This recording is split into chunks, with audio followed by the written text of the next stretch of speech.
Qatar daily vlog series. പുറത്തുള്ള വെള്ളപ്പൊക്കം കണ്ട് തിരിഞ്ഞു നോക്കിയപ്പോഴാ കുട്ടു ജനലിന്റെ തുഞ്ചത്ത് കിടന്ന് ആടിക്കളിക്കുന്നു. ഒരു അച്ചാച്ച എന്ന രീതിയിൽ കുട്ടുവിനെ അവിടെ നിന്ന് ഇറക്കേണ്ടത് എന്റെ കടമയായതുകൊണ്ട് കുട്ടുവിനെ ചെവിയിൽ പിടിച്ചിറക്കിയ ശേഷം ഞാൻ അവിടെ കയറി കുറച്ചു നേരം ഇരുന്നു. ഞാൻ അവിടെ ഇരുന്നപ്പോഴാ താഴെ കിടന്ന് ഇവാമോൾ ആടിക്കളിക്കുന്നു. പിന്നെ അതിനെ അവിടെ കയറ്റിയില്ലെങ്കിൽ കാരണത്തിന് സ്വയം തരില്ലാത്തതുകൊണ്ട് അതിനെ കുറച്ചു നേരം ഞാൻ അവിടെ കയറ്റിയിരുത്തി. കുട്ടുവിനെ ഒരു ക്രിക്കറ്റ് കളിക്കാരനെ കാണണമെന്ന അളിയന്റെ ആഗ്രഹം കാരണം കുട്ടുവിനെ കോച്ച് ചെയ്യുന്നതിനിടയ്ക്ക് അളിയന്റെ 360 ഷോട്ട് കൊള്ളേണ്ട സ്ഥലത്ത് കറക്റ്റായി കൊണ്ടു ടിവിയുടെ പാനൽ വട്ടം നീളം അടിച്ചുപോയി. ഉച്ചയ്ക്ക് ബിരിയാണിയും കഴിച്ച് കാറിൽ യാത്ര ചെയ്തപ്പോൾ ഖത്തർ മടുത്തു തുടങ്ങിയതുകൊണ്ട് സഫാരിയിൽ പോയി അരിയും സാധനങ്ങളും മേടിച്ച് ഇൻസ്റ്റാ ഫേസിലെത്തി മുടിയും വെട്ടി നേരെ ചൈനയ്ക്ക് പോവാൻ തീരുമാനിച്ചു.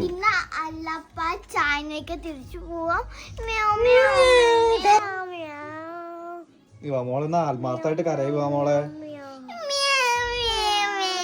ചൈനയ്ക്ക് പോകുന്നത് പ്രമാണിച്ച് അളീനെ എനിക്ക് കുറച്ച് ബീഫെല്ലാം പൊതിഞ്ഞ് കെട്ടി തന്നു. ഈസ്റ്റർ ആയതുകൊണ്ട് തന്നെ അപ്പവും വീഞ്ഞും എല്ലാം മുറിച്ച് യേശുക്രിസ്തു 5 അപ്പം കൊണ്ട് 5000 പേരെ പോഷിപ്പിച്ച പോലെ നമ്മളെല്ലാവരും കൂടി അങ്ങനെ അപ്പവും വീഞ്ഞും എല്ലാം കഴിച്ചതിന് ശേഷം ഞാൻ ചൈനയ്ക്ക് പോകാനായി ഇറങ്ങി. ഞാൻ ചൈനയ്ക്ക് പോകുന്നത് കൊണ്ട് ഏറ്റവും കൂടുതൽ സങ്കടം എന്റെ കുട്ടുവിനാണ്. ഇനി ഞാൻ ഏറ്റവും കൂടുതൽ മിസ് ചെയ്യാൻ പോകുന്നത് അച്ചാച്ച എന്ന് വിളിച്ചുകൊണ്ട് എന്റെ അടുത്തേക്കുള്ള കുട്ടുവിന്റെ ഈ ഓടിവരലാണ്. അങ്ങനെ കാറിൽ കയറി നേരെ എയർപോർട്ടിൽ ചെന്നിട്ടും എന്റെ കുട്ടുവിന്റെ സങ്കടം മാറിയില്ല. എന്റെ പൊന്നിന് ഇതിനെ കുറെ നാൾ കഴിഞ്ഞേ കാണാൻ പറ്റൂ. അതുപോലെ എനിക്കും ഇവനെ കാണാണ്ടിരുന്നാൽ ഭയങ്കര സങ്കടമാണ്. അവസാനം അങ്ങനെ സെക്യൂരിറ്റി കുട്ടുവിനെ കയറ്റി വിടില്ല, കുട്ടുവിനെ ഇനി അടുത്ത പ്രാവശ്യം അച്ചാച്ച കൊണ്ടുപോകാമെന്നെല്ലാം പറഞ്ഞ് കുറെ കൺവിൻസ് ചെയ്തതിനു ശേഷമാണ് ഞാൻ എയർപോർട്ടിലേക്ക് പോയത്.